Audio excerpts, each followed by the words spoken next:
Good morning, students. Welcome to the class 5. This is your SST class, and today we read chapter 5. The name of the chapter is The Layer of the Earth. पृथ्वी की सतह. Chapter का नाम है पृथ्वी की सतह. आप लोग अपनी अपनी बुक्स खोलिए. Open your books. Okay, now we start. Our Earth is a wonderful planet. हमारी पृथ्वी जो है एक बहुत सुंदर ग्रह है. It provides for all our needs and supports life. ये हमारी सारी ज़रूरतों को देती है. सारी ज़रूरतें जो जीवन के लिए होती हैं ज़रूरी, वो सब कुछ ये प्रदान करती है. The Earth can be divided into 4 layers. पृथ्वी को हम 4 भागों में, 4 सतहों में बांटते हैं. पहला है lithosphere. First is lithosphere. Second, atmosphere. Third one is hydrosphere. And fourth one is biosphere. सबसे पहले हम पढ़ेंगे लिथोस्फीयर के बारे में. What is lithosphere? Lithosphere is the layer on which we live. पृथ्वी की वो सतह जिस पर हम रहते हैं उसको हम लिथोस्फीयर कहते हैं. The earth can be divided into 3 और इसको पृथ्वी जो हमारी है उसको भी हम 3 भाग में बांटते हैं. पहला है कोर, दूसरा मेंटली एंड तीसरा crust. The earth can be divided into 3 parts. The innermost part is called the core. और जो सबसे अंदर वाला हिस्सा होता है उसको कोर कहते हैं. The middle part is called the mantle और जो बीच का हिस्सा होता है उसको mantle कहते हैं.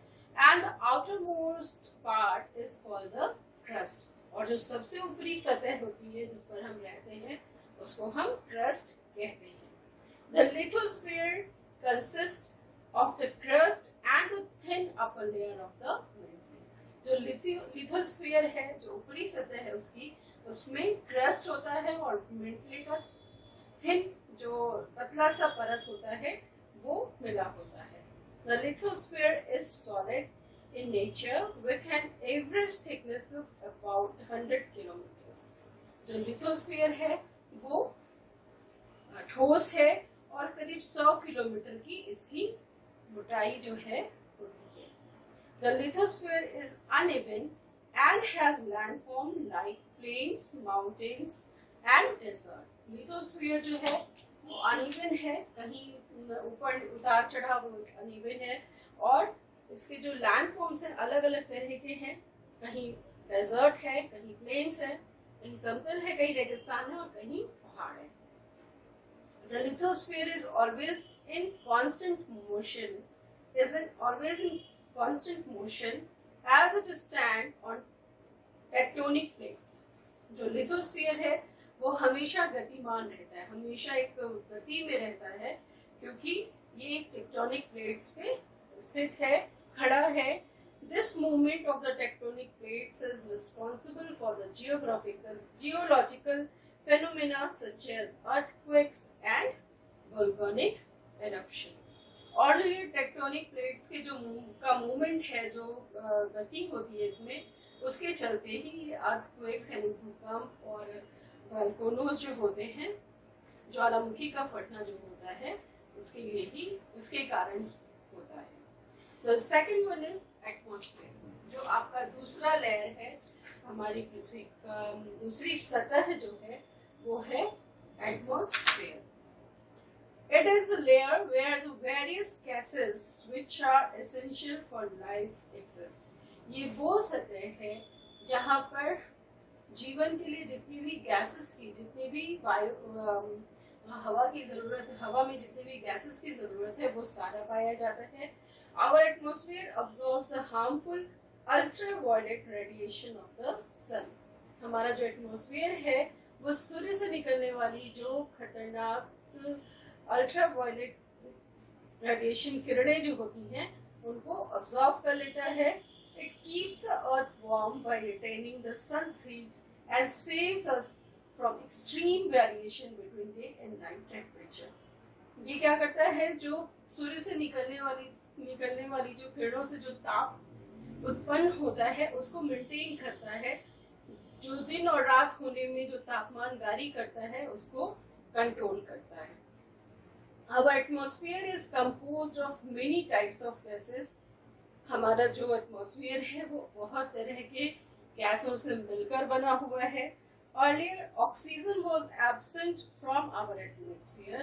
पहले हमारे वातावरण से, एटमॉस्फेयर से ऑक्सीजन अनुपस्थित था यानी नहीं था।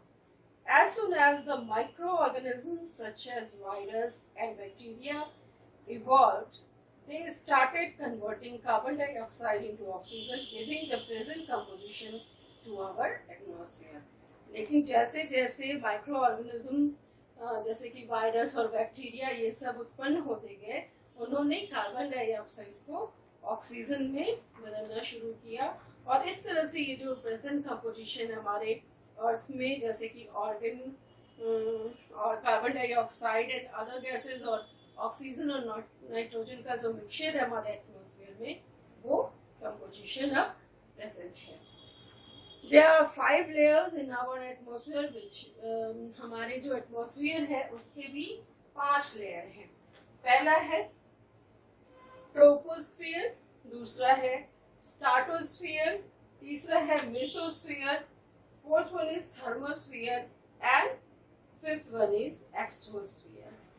5 लेयर है एटमॉस्फेयर के, जिनमें की जिसका रेंज दिया हुआ है आपकी बुक में देखिए। ट्रोपोस्फीयर इज 0 to 18 किलोमीटर, इसका फीचर है this is the lowest layer, it lies closest to the earth surface. ये सबसे निचली सतह है और ये पृथ्वी की निचला परत है और ये पृथ्वी की सतह के बहुत ज्यादा पास है। It is the warmest and contains 90% mass of the atmosphere. ये सबसे गर्म होता है और करीब इसमें जो है ना 90% जो है पृथ्वी का एटमॉस्फेयर होता है। तो सेकंड है स्ट्रेटोस्फीयर, ये 18 to 50 किलोमीटर्स का होता है। It contains the ozone layer which saves us from ultraviolet radiation of the sun. इसमें ओजोन परत होती है जो कि हमको सूर्य से निकलने वाली अल्ट्रावायलेट किरणों से बचाती है। Aeroplanes fly in this layer और इसी लेयर में हवाई जहाज जो है वो उड़ते हैं। थर्ड इज मेसोस्फीयर, इसकी रेंज है 50 to 85 kilometres. Layer which most meteors burn while entering our atmosphere। ये वो लेयर है जहाँ पे जो उल्कापिंड जो आकाशीय उल्कापिंड निकलते हैं वो यहाँ आकर के जल जाते हैं हमारी पृथ्वी पर आने से पहले। थर्मोस्फीयर 85 to 600 किलोमीटर्स का होता है। It is the hottest layer and the temperature is in this layer can rises up to 50-100 degree centigrade और ये सबसे गर्म परत होती है जहाँ की इस परत में टेम्परेचर जो है, तापमान जो है वो 1500 डिग्री सेंटीग्रेड से भी ज्यादा हो जाता है। फिर exosphere extends up to 10,000 kilometre. It is the uppermost layer of our atmosphere, ये हमारे एटमॉस्फेयर का सबसे ऊपरी परत है। Many weather satellites orbit in this layer और जो बहुत सारे उपग्रह हमारे पृथ्वी से भेजे गए हैं जलवायु का पता लगाने के लिए, वेदर फोरकास्ट के लिए, वो सारे इसी में स्थित है। The third one is hydrosphere. Third layer is hydrosphere. It is the total amount of water present on earth in all the 3 forms, that is solid, liquid and gas। ये जो है हमारी पृथ्वी पर प्रेजेंट जितनी उपस्थित है पानी का जो भी रूप में, चाहे वो गैस हो, लिक्विड हो या सॉलिड हो, वो है। Water covers 71% of the earth's total surface in the form of the ocean, seas, rivers and other water bodies. पानी जो है वो पृथ्वी का करीब 71% जो है वो कवर कर लेता है पृथ्वी की सतह को। समुद्र, सागर, नदी और तालाब के और भी दूसरे पानी के रूप में। Water is present in huge quantities at the poles in the form of solid ice और पोल पे जो है पानी जो है बहुत अधिक मात्रा में है, सॉलिड फॉर्म में है, आइस के रूप में। It also constitutes roughly 1% of the water vapor in the form of clouds and fog. और हमेशा 1% पानी का जो है ना वो वाटर वेपर बन करके क्लाउड्स, बादल और कोहरा बन करके हमेशा रोटेट होते रहता है। The first life forms are believed to have evolved in water. और माना जाता है कि जो पहला जीवन जो उत्पन्न हुआ था पृथ्वी पे वो पानी में ही था। Every life form of Earth is directly or indirectly depends on the hydrosphere. और हर तरह का जीवन पृथ्वी पर जो है वो सीधे या किसी न किसी तरह से पानी से, इस हाइड्रोस्फीयर से जुड़ा हुआ है। Hydrosphere plays a very crucial role in regulating Earth's temperature, climate. Hydrosphere जो है एक बहुत ही महत्वपूर्ण रोल प्ले करता है पृथ्वी की जलवायु, उसके टेम्परेचर को रेगुलेट करने में। The amount of water present on earth is believed to be constant since its formation. Water moves through the hydrosphere in a cycle. This cycle is called the water cycle. पानी जो है वो hydrosphere में एक cycle बनाती है जिसको हम वाटर साइकिल कहते हैं। And the last layer is biosphere. जो आखिरी परत होती है वो है biosphere.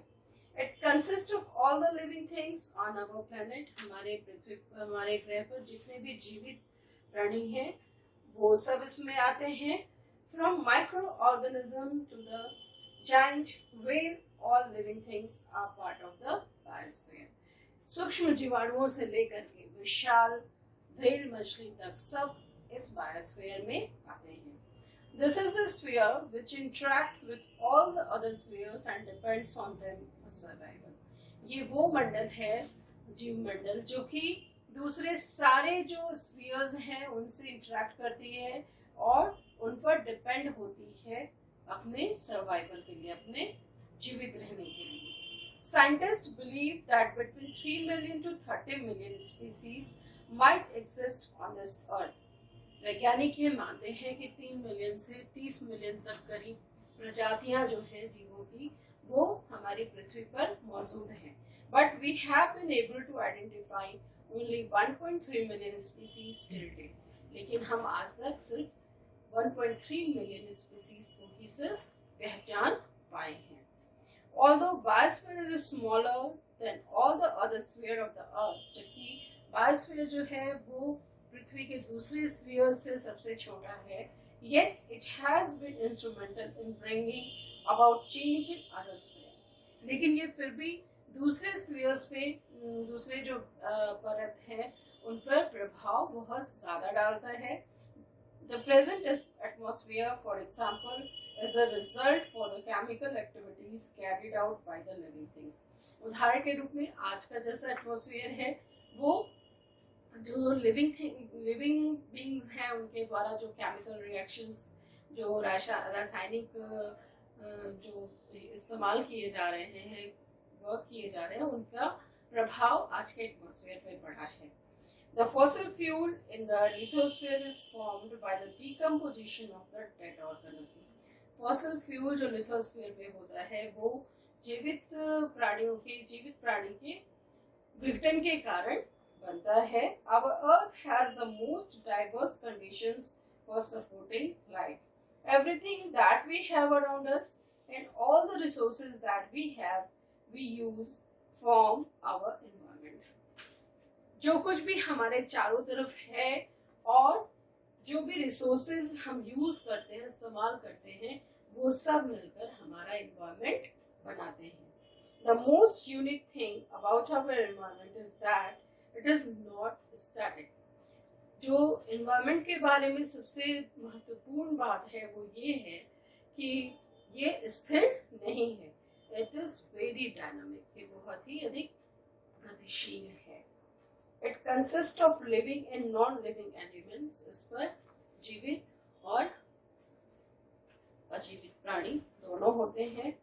Our environment works in a strong interdependence with all the elements, और हमारा जो एनवायरमेंट है वो सारे तत्वों के साथ आपस में एक दूसरे पे बहुत अधिक निर्भर करता है. Our environment provide for the basic needs like food, air, water, shelter and suitable temperature for all living beings. हमारा जो environment है वो सभी जीवित प्राणियों को जो बेसिक नीड, जो आधारभूत आवश्यकताएं हैं उनकी, जैसे खाना, हवा, पानी, रहने के लिए जगह, या फिर जो सुटेबल टेम्परेचर चाहिए, जो तापमान चाहिए, सभी जीवित प्राणियों को जीने के लिए वो प्रदान करता है. However, human activities like cutting of forest and polluting river have increasingly harmed our environment. जबकि बहुत सारे जो मानव लोगों के कार्य हैं, जैसे कि पेड़ों को काटना, जंगलों को काटना, पानी को गंदा करना, ये सब हमारे वातावरण को बहुत तेजी से नुकसान पहुंचा रहे हैं. This is the end of the chapter. Now we do all the exercises. First, आपके बुक में एक स्पॉट चेक दिया हुआ है, गिव वन वर्ड आंसर. एक स्पॉट चेक है, यहाँ पर लिखा हुआ है, और उसके लिए वन वर्ड आंसर देना है. पहले हम लोग इसको करेंगे और उसके बाद फिर हम लोग एक्सरसाइज करेंगे. फर्स्ट इज स्पॉट चेक में है पहला, गिव वन वर्ड आंसर. पहला क्वेश्चन है, what is the inner most part of the earth called? Answer is core. How many layers are there in our atmosphere? 5. Answer is 5. In which layer do aeroplanes fly? कौन सी layer है जिसमें हवाई जहाज उड़ते हैं? Stratosphere. Answer है stratosphere. Which sphere plays an important role in regulating Earth's temperature and climate? Answer is hydrosphere. Now we do exercise, and the first exercise is fill in the blanks. आप लोग अपनी book में देखेंगे, पहला exercise है fill in the blanks. हम यहाँ answer लिख दिए हैं. fill in the blanks में आप अपना आंसर फिल कर लीजिए. पहला है the ozone layer protect us from the ultraviolet radiation. पहला आंसर होगा ultraviolet radiation. सेकेंड है our environment is very dynamic. Answer है dynamic. थर्ड है atmosphere is made up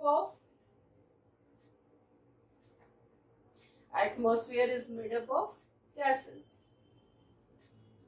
fourth है lithosphere consists of crust and thin layer of mantle. और 5 में है we have been able to discover 1.3 million species till date. आज तक 1.3 million प्रजातियां ही हम सिर्फ पहचान पाए हैं, खोज पाए हैं. Okay, now the next exercise is circle the correct option. पहला है the outermost layer of the atmosphere is known as exosphere. Next है the lithosphere has landforms. Answer होगा lithosphere. Water moves through the hydrosphere in a cycle. Third का answer है water. The earth can divide it into 4 realms or sphere. 4, answer है 4. And the fifth one is biosphere consists of all the living things on our planet. Biosphere consists of all living things on our planet. Okay? Now next exercises, answer the following question in short. पहला question है mention the 3 part of the earth. पृथ्वी के 3 भागों के बारे में लिखना है, नाम लिखना है उनका. The 3 parts of the earth are core, mantle and crust. Answer है the 3 parts of the earth are core, mantle and crust. Next question is what is the basic component of biosphere? All living things is the basic component of biosphere. Answer is all living things is the basic component of biosphere.